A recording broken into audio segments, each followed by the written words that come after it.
অর্থ, এটা যদি বুঝে থাকেন তাহলে বোঝা যাবে যে না, অপরাধ এই দেশে আছে। এটাকে তল্লাশি করেই, অনুসন্ধান করেই আমাদের পত্রিকার পাতায় প্রকাশ করতে হবে। কারো ভয়, কারো হুমকি দামকিতে আমরা পিছিয়ে যাব না। আমাদের কলমের শক্তি অস্ত্রের চেয়েও বেশি দাঁড়। তো একটা বিষয় কথা বলতে চাই, যে এটা হলো সাংবাদিকতা করতে হবে নিরপেক্ষ। সত্যের জয় সবসময়, সত্যের মাথা কখনো নিচা হয় না।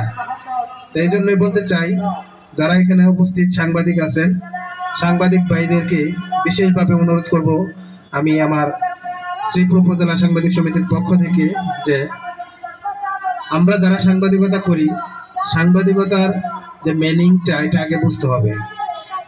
সাংবাদিকতা কোথায়, কিভাবে, কার সাথে কথা বলতে হবে সেটা বুঝতে হবে।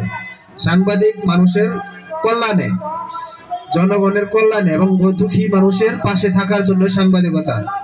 আর সাংবাদিকরা অপরাধকে সামনে তুলে ধরবে, এটাই হলো বৈশিষ্ট্য। সাংবাদিক সমাজের কি আয়না, আয়নার সামনে সকল কিছুই তুলে ধরতে হয়।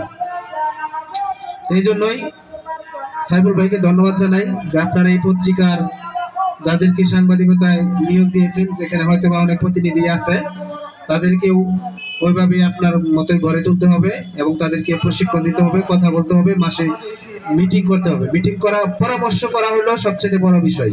পরামর্শ করে সাংবাদিকতা না, সকল কাজেই এগিয়ে নেওয়া যায়, সাফল্য পাওয়া যায়। এই জন্যই বলবো যে সাংবাদিক আমরা আজকে এই একতাবদ্ধ নাই বোঝাই, হিংসা আছে বিদায় আজকে বিভিন্ন জায়গায় সমস্যার সৃষ্টি হচ্ছে।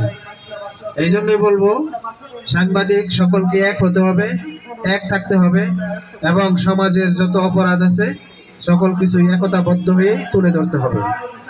সাংবাদিকতা পুলিশের সাথে কোনোদিনও মিট নাই, সাংবাদিকতা আর পুলিশের সাথে কোনোদিনও মিট নাই। কারণ তালা পুলিশ জনগণের বন্ধু, কিন্তু সাংবাদিকের বন্ধু হতে পারে না। কারণ পুলিশ বিভিন্ন সময় মানুষকে হয়রানি করে, সেগুলা তোলার জন্য সাংবাদিকের কলম চলতেই হবে। কারণ সাংবাদিকতা মানুষের কল্যাণে কাজ করতে হবে। একটা সাংবাদিক সমাজের সকল কিছু বদলে দিতে পারে। এই জন্য বলবো সাংবাদিকতা আমরা একদম স্পষ্টভাবে, সঠিকভাবে করার চেষ্টা করবো ইনশাআল্লাহ। আজকের যে পত্রিকার ৩য় বর্ষ এবং এই পত্রিকার প্রতিনিধি এবং কলাকুশলীর সকলকে, পরিবারকে সকলকে ধন্যবাদ জানিয়ে, আজকে সময় সংকটের কারণে কথা বলা যায়নি, সময় শেষ, নামাজের সময় সামনে, মাগরিবের একটু পরে কেক কাটা হবে। আপনারা সকলেই এখানে আসছেন, আপনাদের সকলকে ধন্যবাদ জানিয়ে এবং আমাকে কথা বলার সুযোগ করে দেওয়ার জন্য সকলকে ধন্যবাদ জানিয়ে আমি আমার কথা শেষ করছি। আসসালামু আলাইকুম ওয়া রাহমাতুল্লাহি ওয়া বারাকাতুহু।